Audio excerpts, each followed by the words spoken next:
जीवन में कई बार ऐसे अवसर भी आते हैं कि आप लोगों से मिलने जाते हैं और उनसे कुछ आकांक्षाएं भी रखते हैं।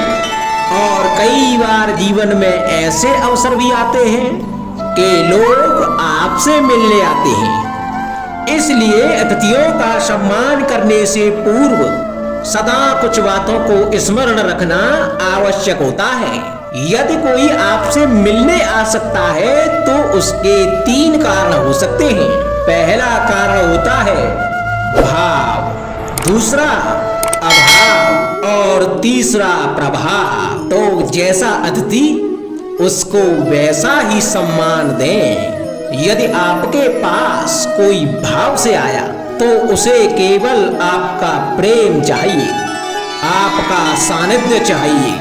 और यदि कोई अभाव में आया तो उसकी उतनी सहायता अवश्य करें कि जितनी आप करने में सक्षम हो, परंतु उतनी भी ना करें कि वो आपकी सहायता का दुरुपयोग कर बैठे। और यदि कोई प्रभाव में आया तो स्वयं पर अभिमान ना करें, क्योंकि जीवन में कभी ना कभी आप भी भाव अभाव प्रभाव के चक्रव्यूह में फंस सकते हैं।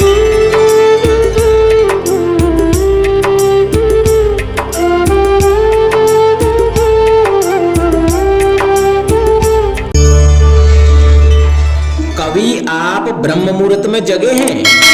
जगकर देखिए, संध्या होने के पश्चात जब रात्रि का अंधकार सारे संसार को धीरे धीरे अपने अंधकार में निगलने लगता है, तो यही अंधकार ब्रह्म मुहूर्त में भोर होने से ठीक पूर्व तनिक अधिक काला हो जाता है।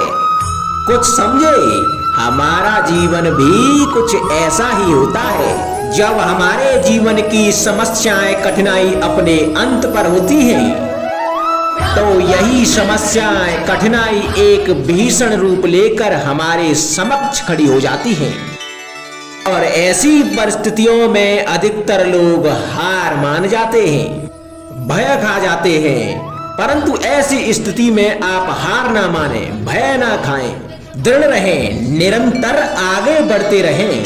तो प्रकाश के रूप में हमारा स्वागत करने के लिए सूर्य उदय सदा हमारे समक्ष प्रस्तुत रहेगा।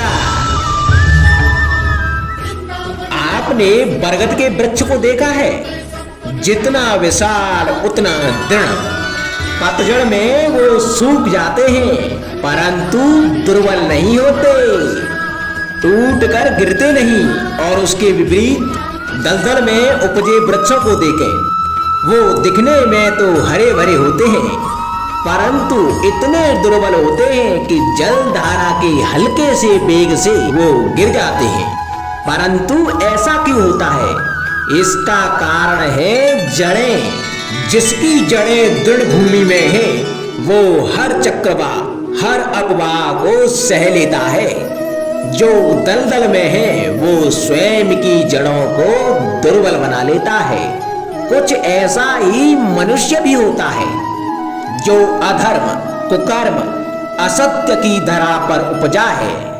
वो कठिन समय की एक मार भी नहीं सह पाता। और जो मनुष्य सत्य और धर्म की धरा पर उपजा है वो हर समस्या से जूझ कर आगे निकल जाता है और सफल हो जाता है। अब आप पर निर्भर करता है कि आप क्या बनना चाहते हैं। हमारे जीवन में मित्र और शत्रु बड़ा ही महत्व रखते हैं। यदि गंभीरता से सोचा जाए तो ऐसा कोई क्षण नहीं जब हम अपने मित्रों के बारे में ना सोचते हों या फिर शत्रुओं के बारे में। हमारा हर कार्य या तो हमारे मित्रों के हित के लिए होता है या फिर हमारे शत्रुओं के अहित के लिए। हम हर स्थान या तो अपने मित्रों के साथ होते हैं या फिर अपने शत्रुओं के साथ। कोई नहीं चाहता कि उनका शत्रु प्रसन्न रहे।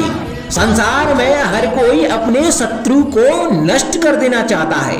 और ऐसा करने के लिए वो हर संभव प्रयास करता है। उसे आर्थिक, मानसिक और शारीरिक हानि पहुंचाने का प्रयास करता है। और यदि मैं आपको आज ऐसा मंत्र सिखाऊं जिससे आप अपने शत्रु को सदा के लिए नष्ट कर दे तो, और वो मंत्र है शत्रु को मित्र बनाना। अपने सभी शत्रुओं को अपना मित्र बना लीजिए और आपके सारे शत्रु स्वतः ही समाप्त हो जाएंगे। राधे राधे।